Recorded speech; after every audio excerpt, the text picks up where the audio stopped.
माँ, खाना बन गया क्या? नहीं, अभी थोड़ी देर और, जब बन जाएगा तब बुला लूंगी। माँ, वैसे आज क्या बना रही हो? आलू और प्याज की सब्जी और रोटी। क्या माँ, जब देखो आलू आलू, आप कुछ और क्यों नहीं बनाती हो? कभी पनीर वनीर भी बना लिया करो। आहा, जानता है पनीर कितना महंगा आता है? चुपचाप आलू खा, सबसे सस्ता आलू ही है इस टाइम। अरे माँ, पर कभी कभार तो कुछ और बना लिया करो ना।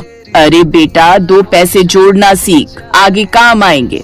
ललिता की बात सुनकर उसका बेटा राम वहाँ से गुस्से में निकल जाता है। ये कहानी एक ऐसे परिवार की है जो बहुत ही लालची और भुक्खड़ था। ललिता और उसका पति लच्छू राम आला दर्जे के लालची थे। अच्छे खासे पैसे होने के बावजूद वो बड़ी कंजूसी करते थे और इस बात से उनका बेटा राम बहुत चिढ़ता था। लेकिन माँ बाप के सामने उसकी एक न चलती थी। फिर एक दिन, माँ, बहुत तेज भूख लगी है, कुछ खाने को दो ना। सुबह का आलू का पराठा बचा है, जा खा ले। है? पूरा एक पराठा? मैं कैसे खा पाऊंगा माँ, कहीं मुझे बदहजमी ना हो जाए। हाँ तो एक काम कर, उसमें से आधा अपने पापा के लिए छोड़ देना। ए भगवान, हद है। अच्छा, और आप क्या खाओगे? अरे मेरी चिंता मत कर, शाम को शादी में जाना है तो हम तो वहीं ढंग से खाएंगे। पर शादी तो रात की है ना माँ। हाँ तो क्या हुआ, अगर अभी पेट खाली रहेगा तभी रात में सारे व्यंजन बढ़िया से खा पाएंगे ना बेटा। आप और मम्मी ना दोनों महान हो कसम से। हाँ बेटा, ये बात हम जानते हैं, पर देखो हमने कभी इस बात का घमंड नहीं किया। बड़े होकर तुम्हें भी ऐसा ही करना होगा, ठीक है? हाँ हाँ बिल्कुल पापा।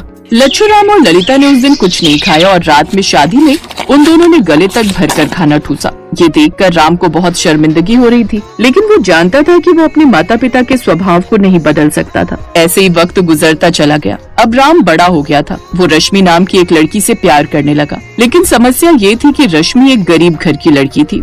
रश्मि सुनो, कॉफी पीने चले? हाँ चलते हैं ना, वैसे भी बहुत दिन हो गए तुमने मुझे कॉफी नहीं पिलाई। तो चलो फिर, आज मैं तुम्हें ABCD में कॉफी पिलाता हूँ। अरे वाह, चलो ना, मुझे भी टेस्ट करनी है कि ABCD की कॉफी कैसी होती है।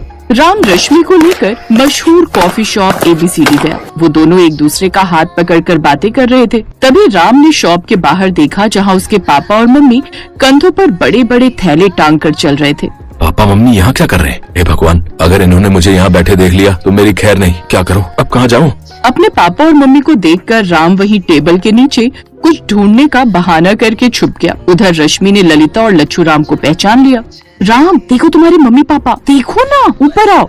रश्मि, उन्हें देख कर मैं नीचे छिपाऊं? अगर उन्होंने मुझे इतनी महंगी कॉफी शॉप में देख लिया ना तो मेरी खैर नहीं। क्यों ऐसा क्यों कह रहे हो? उन्हें भी बुला लो ना, देखो बाहर कितनी धूप हो रही है। अरे देवी, अगर वो यहाँ आ गए ना तो आज ही मेरा वध कर देंगे। तुम चुपचाप बैठी रहो। ललिता और लच्छू राम के जाने के बाद राम